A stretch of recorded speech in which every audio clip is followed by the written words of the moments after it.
This is the president of Upper Deck, Jason Maserah. Jason, thank you so much for joining. We really do appreciate you jumping on here with us. Yeah, no problem. Anytime. Think mosh pit is what we were told, and I think you butchered it. You went a little heavy on the A, not enough on the O. Mash. I said ma, not ma. It's okay. We can get past it. Jason, one of the things that has happened since the last time we had you on the show, you were pretty outspoken with a LinkedIn post on your thoughts of what the state of the hobby is right now. We never really talked about it. We never had you on, and it was like, man, it's kind of a missed opportunity. And now we are seeing we're coming to the close of this year. 2025 is just about here. We have seen the market skyrocket as far as like a lot of high-end cards have been getting sold, setting new records. Your thoughts then were that we are seeing something that's unsustainable in the marketplace as far as people keep paying new all-time highs for cards that may or may not actually be worth it. They may not actually be able to get that value out of it. What would you say after putting out that statement, after hearing people's responses? Do you have any change in your take? Is it the same? Are you even more resolute than before? No, I stick by what I said. I think what we're seeing in the economy overall is very wealthy people are carrying a lot of the spending in this country. And that study that came out that talked about, 50% of consumer spending is being done by the top 10% has been cited in a lot of places. And I think that definitely applies to our industry as well. We're seeing very high prices on things because, look, wealthy people have a lot of money that they can spend right now, and it's been holding up gold, the stock market, Bitcoin, trading cards, and other collectible areas. We're seeing it across the board. The idea that, I guess, Upper Deck is going to come in and be more of a leader in the space of, hey, we want fairness in pricing and things like that. It seems almost counterintuitive to someone who is trying to sell cards, because at the end of the day, you guys are a business. You're not a charity. You want people to spend money with you. How do you kind of find a balance between the take of, hey, there's too much money being spent on cards, and, oh, also please still come and buy our cards?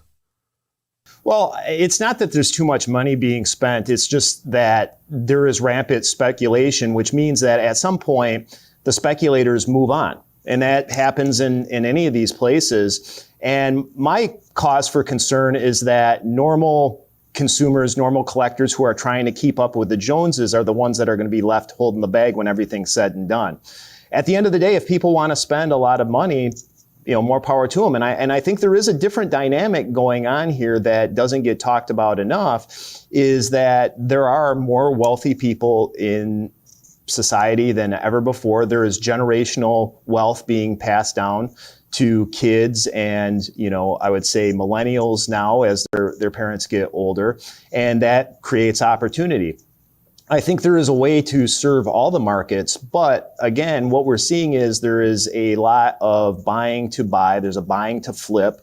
There is a lot of FOMO for sure, where people feel like they have to, buy at that next great price, otherwise they might not see it. And it's all great until you get left holding the bag. And again, we've seen this in our market before, and it's happening again. And I'm concerned that all these new users that we've all collectively brought into this market may turn around, get burned, and leave. And that's a problem.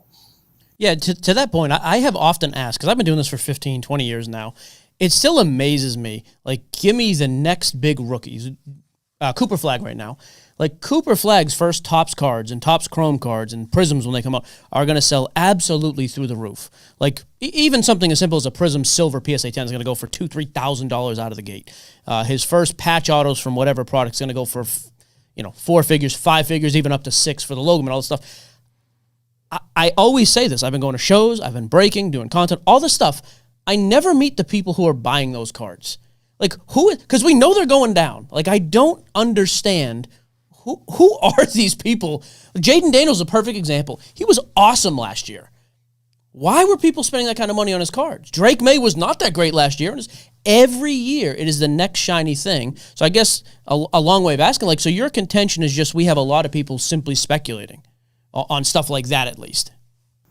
Yeah, and look, again, speculators are good for the market in a lot of ways, but the concern becomes when you have new people who are relatively new to our industry, who are following the speculative trends and not, they don't have the knowledge, they don't have the background to make informed decisions, to know that, hey, these are the first cards of a rookie. They do go down over time. It's just the market trend. And it doesn't take much to burn those people and move on. I mean, we saw this in the 90s in mass, and people say this is different. There's investors. There were investors in the 90s. There were investors buying stacks of Kevin Moss rookies and Todd Van Poppel rookies and Jerome Walton rookies and putting sealed wax in their garage and things of that nature. And guess what? They got burnt and they left for 30 years. Yeah. And that is my concern here, is that we may end up in that same place again. Yeah, because even like the Cooper Flag thing, real quick, like we just saw this happen with his Topps paper card. The first PSA 10s came out and they were selling for $1,000. And so my thought is, so a new guy comes in, hey, I want to get involved in this, but I'm kind of a speculator too. I want to see Cooper's the next guy. I can get one for $900. It just sold for $1,000. Well, the fifth sale was $600, and now they're like $400. That happens with every one of these products. So we opened the show today by saying, like, number one is research. Like, if you're going to come in and spend money here, and it's the biggest difference from the 90s is, like, to your point, I could get Todd Van Poppel. For $20, that guy would come have dinner at my house. Now it's like you're spending 3, 4, 5 figures to get to play ball with some of this crap. I think it's more important now to really be aware, because that's my fear as well. Like, I think if people come in and the first thing they do is, hey, everybody says buy this one, it's a great card, I bought it, and when I sold it, I lost 40%, even though the guy's playing well. I think that burns people out. Yeah, and look, I'm a little bit fearful, because what we're seeing now is we're actually seeing a lot of parallels to NFTs in our market, and in particular, the one I keep kind of looking back at is the Bored Apes and the CryptoPunks, where you had a bunch of celebrities coming in, hyping them, going on talk shows, talking about how great they are and everybody should buy them.